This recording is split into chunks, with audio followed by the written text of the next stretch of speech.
Okay, well, let me get you caught up. I've gone ahead and turned the inside of these two halves out. Um, got them down to about a quarter of an inch, 5/16 or so. Um, After I turned them, I went ahead and power sanded the inside, and then I finished it with the shallow wax, or the triple E, then the shallow wax, which I've shown in previous videos. It's a friction polish finish, which actually came out pretty nice, and it'll seal the wood on the inside and keep that nice. So the next thing to do is to glue these two halves together. Um, so we'll glue those, and then we'll finish shape the outside and part off the top, and then work on the bottom, and then we'll be good to go. I'm not sure what finish I'll put on the outside of it yet. The critical thing was to make sure that this part right here was the same distance on both the top and the top piece and the bottom piece. Um, that way, when I put them together, it'll be pretty much flush on the inside.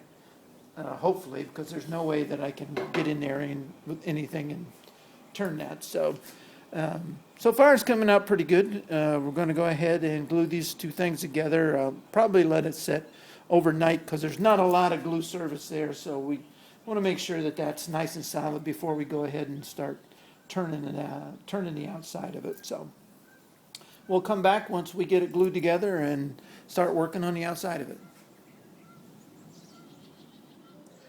All right, well, we didn't actually wait overnight for this to dry. I had a thin coat of glue in there, and it dried really fast, so it's been over an hour since we glued this thing together. So I thought I would go ahead and start shaping this up and show you a little bit of how that's working out. Then we'll go ahead and part that end off there. I'll probably just go ahead and use a scraper on it, just because I don't want to take off too much wood, and we got a couple of things where this didn't exactly line up when we glued it back together, so that's fine. We got plenty of wood there to work with. So we're going to go ahead and get started and shape this up. Turn the speed up and head it down on our sanding speed. That looks good for now. All right.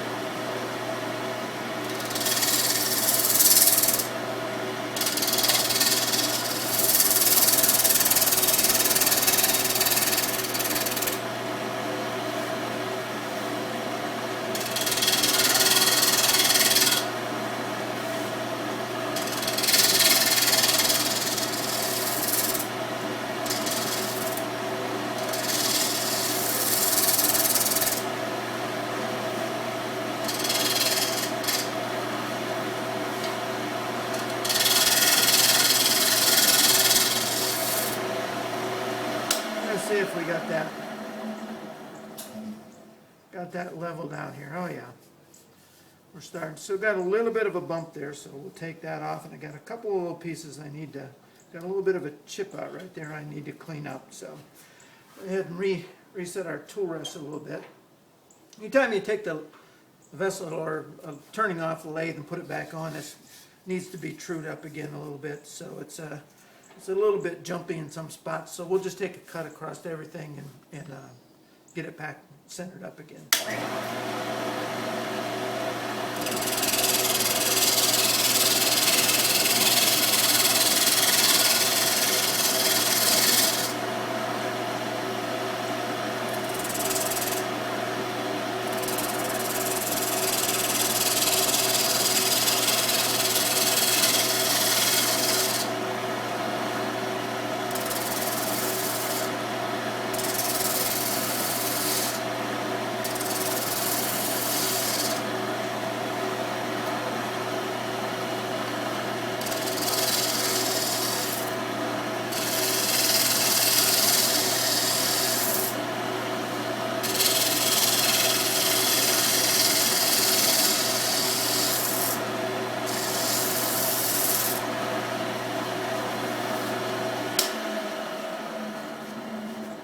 One thing we want to do is keep checking it to make sure we're not doing anything crazy here.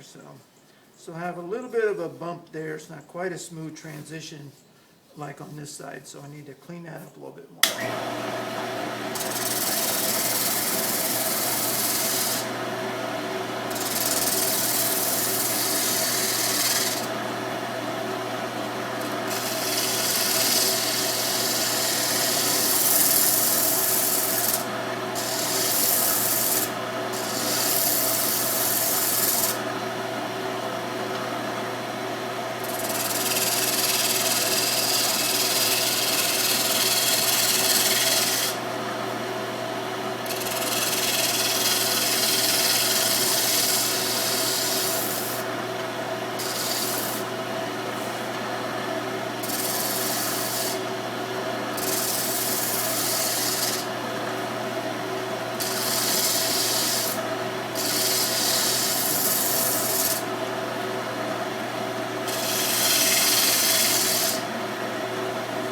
Part of what I'm looking at when I turn this is the profile on this side of the vessel. It gives me an idea. It's easier to see sometimes than what's down here on this side. So I keep my eye up here and make sure that things are going the way I want them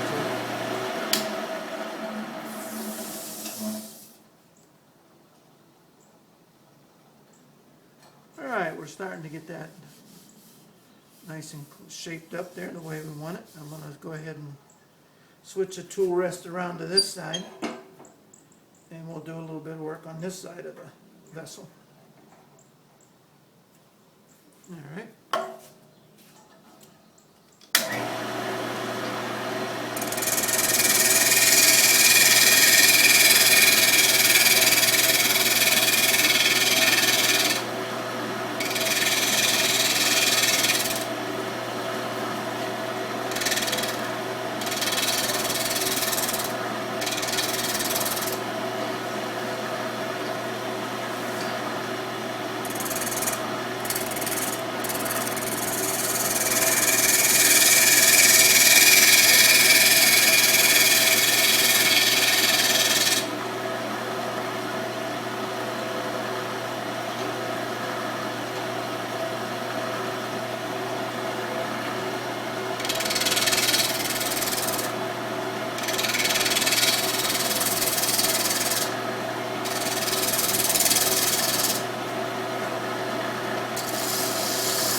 Okay, we got that turned out pretty good. I think I'll do a little bit of final tweaking on it, and then we'll go ahead and start to sand it. I still got a part right there I don't like, so I'll go ahead and finish that up, and then I'll come back when we get ready to sand it and part off the top. All right, I've gone ahead and finalized the shape that I want. I haven't really done any sanding on it yet. What I do want to do is part off this. I've taken parting tool and I've turned the waste block down to where we got almost to the where we want to part it off. The top piece only needs to be about 3/8 or so inches tall, so it's got a little bit of can give a little bit more there. So I'm going to go ahead and take this thin parting tool and we're going to part that part off right there. If I can get my tool rest in here where I'm in a good position. I don't know, it's really not that good, but I got some support there. So we're going to part this waste block off the end here, and we'll see how it goes. Anything after that is it's going to be a lot of vibration and stuff, because the only thing that's going to be holding it now is going to be this end down here. So trying to decide if that's what I want to do, and I think it is. So let's go ahead. We're going to turn the speed down a little bit, and we're going to part right into the end of it.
Well, even though I know that's going to do that, it still makes you jump.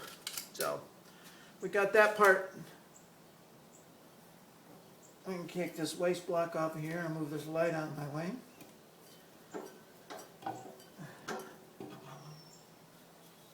Alright, there's that. Now all we got to do is, we got a lot of wood on this end here, so we'll reset the camera and we'll start trying to clean up the inside of this and get it down to where it's the thickness that we want it. Okay, I've gone ahead and moved you around to the other side there, to the top end of the bowl here. I shaped this up a little bit on the outside off camera, and what we have here now is we have this rather thick piece here. What I wanted is for the top to kind of flare out as it comes up, so what we need to do is start taking this off. Now we finished the inside of this right here. I can feel the shell wax and stuff on the inside, so we just need to start taking off a little bit here, round this up and make it kind of look like it's opening up on the outside. So again, we have to be careful because the only thing holding it on is the bottom is on the glue block. So once we get this part done, we'll be on the sanding and turning it off the lathe. So let me see what we're going to use to do this. This light's going to be in my way, so I'm going to try and move it around a little bit. Maybe I'll take maybe something like a bowl gouge or something here to get started and start taking some of this off. So let's see how we do here.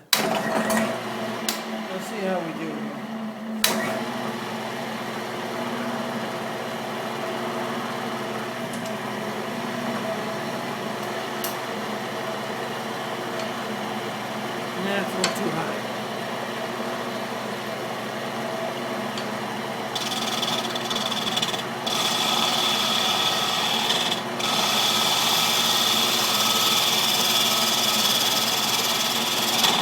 Doesn't help that this bloodwood is like a rock. This stuff is hard. At least for me it is.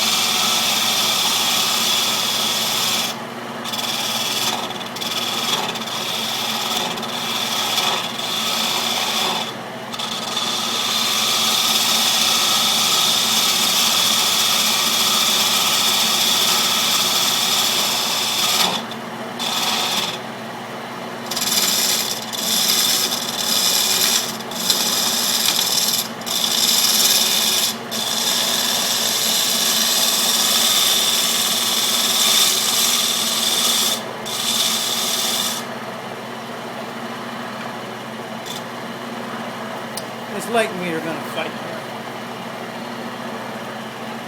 Now move it down here.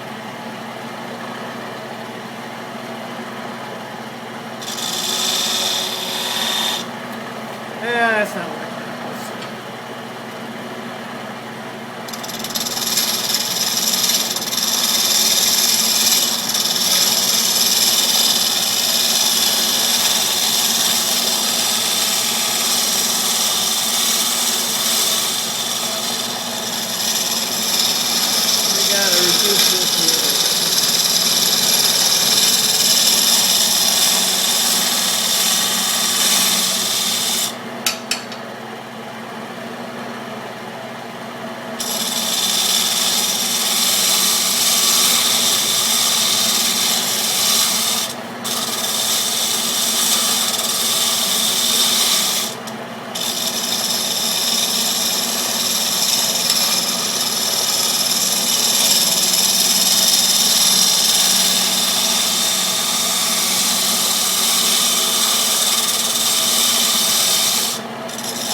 Okay, well, I still have to knock this little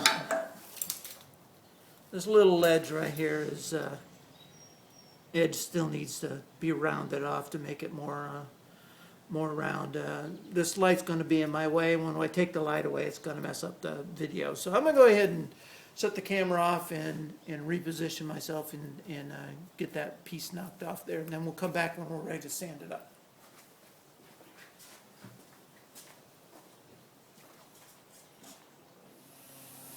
Okay, well, I finished sanding up the end of our little bowl here, and I got it shaped the way I wanted. I got it sanded through 320, so that part is looking pretty good. So we're pretty much good with that piece. All right, well, this is the other end of the bowl. I went ahead and turned away the waste block that was most of the waste block and started turning this down here. Then I started shaping up this piece right here, which is the bottom of the bowl. It's coming out pretty good. I think that's all I'm going to do for now, and then we're going to go ahead and sand it. And then after we get it all sanded up, we'll part that piece off and then figure out how to do the bottom. So that's where we are. We're getting close now. A little bit more sanding, and then some more sanding, and then we'll probably be close to being finished. Okay, I finished sanding the outside of the bowl.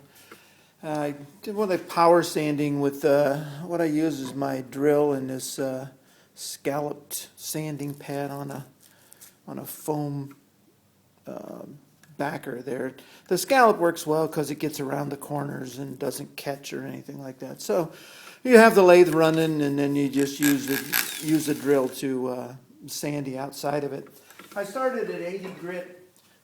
Took out any bumps and humps, and then wound my way up at 400 grit for the final sanding. So it came out nice and smooth. So it's ready to be finished. What I've decided to do is put on my some more general finishes, wood turners finish. Normally I wipe it on with a rag or whatever, but in this case we're going to use a foam brush. I spent a couple extra bucks and got a decent foam brush. So this is a water-based finish, so I'll be able to just wash this out with some soap and water and use it over again. So I got the bed of the lathe protected here. I got some of the finish down on the bed of the lathe. So we're just going to go ahead and start wiping some of this on. We'll see how it looks here. It's got some bubbles in it, but it should make the grain of the wood come out look nice. I think the combination of the bloodwood and the little bit of maple and the mesquite's gonna look really nice. So far, I like what I see. So it's once you put a finish on it, it's really I hate the term, but it really makes it the grain pop and I don't know. I think that's an overused term, but I think it really I guess it's descriptive of what it looks like. So the good news with this finish, it'll dry fast, so we can put on another coat in an hour or so, and then another one an hour after that. So in a few hours, I'll have the finish. I'll probably put 3 coats or so, maybe 4. I'll wait and see how 3 is. Now it will raise the grain a little bit because it is a water-based finish. So what'll have to happen? I'll have to come back with some 400 grit paper and take out any of the any grain that was raised because of the water-based finish.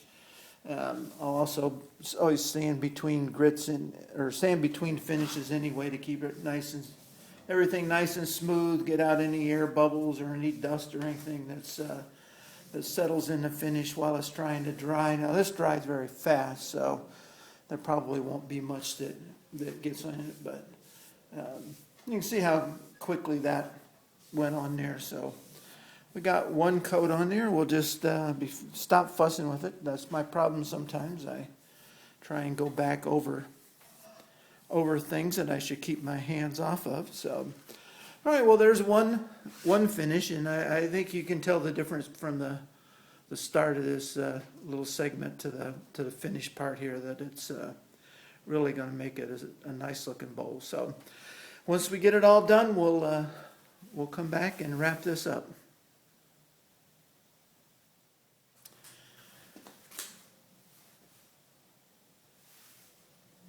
Well, I've gone ahead and parted the vessel off the lathe and cleaned up the bottom.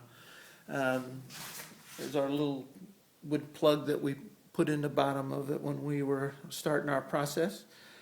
I did finish most of the vessel while it was still on the lathe, though, and what I did was I continued to use my wood turner's finish from General Finishes. I put on about, I think, 2 or 3 coats with the brush, with the foam brush, and got a nice base, and I sanded it with 600. Then I wiped on a couple of more coats with a rag, sanded that with 600 again, a couple of more coats, and then we used a Scotch-Brite type pad, finishing pad, to smooth it out, and then I put on a final top coat with and then rubbed it out with a very fine finishing pad. So it came out, the finish came out nice. It's nice and smooth, so it looks really good. Sometimes a little shinier than I like them, but you know what, I think it looks good on this one, so I'm going to leave it as it is. Well, that's how I made my little segmented turning. I hope you enjoyed watching the videos. They're a lot of fun to make segmented turnings. But they certainly are a lot of work, and they're very time consuming. I don't know exactly how many hours I have in this one, but if I was guessing, it's probably over 40, probably closer to 60 maybe even. It takes a lot of time. A lot of it is sitting around waiting for the glue to dry or whatever, but they certainly are rewarding when you get them finished. They're a lot of fun, and people like looking at them. They always pick them up and like to touch them and look inside of them. So I really enjoy doing them. So we're going to go ahead and put this one on a place of honor, and so we can all enjoy looking at it. I'll probably go ahead and next couple of projects I have don't involve the lathe. I'll probably go ahead and film those. One, we're going to be making a fishing net, which not a casting net, but more of a landing net for scooping your catch out of the water and into your boat. I've never done one of those, so that'll be a lot of fun. And over the course of the next few months, I got some jewelry boxes to make and some other projects that I've committed to providing to others. So I'm going to go ahead probably and put the lathe away for a while and get back to doing some flatwood. So if you don't like, that's not your thing, feel free to skip those videos, but I hope you'll decide to tune in and watch them. I think they'll be a lot of fun, particularly the fishing net, so it'll give us a chance to bend some wood. So until next time, this is Steve Leslie. Thank you for watching my videos, and don't forget to subscribe.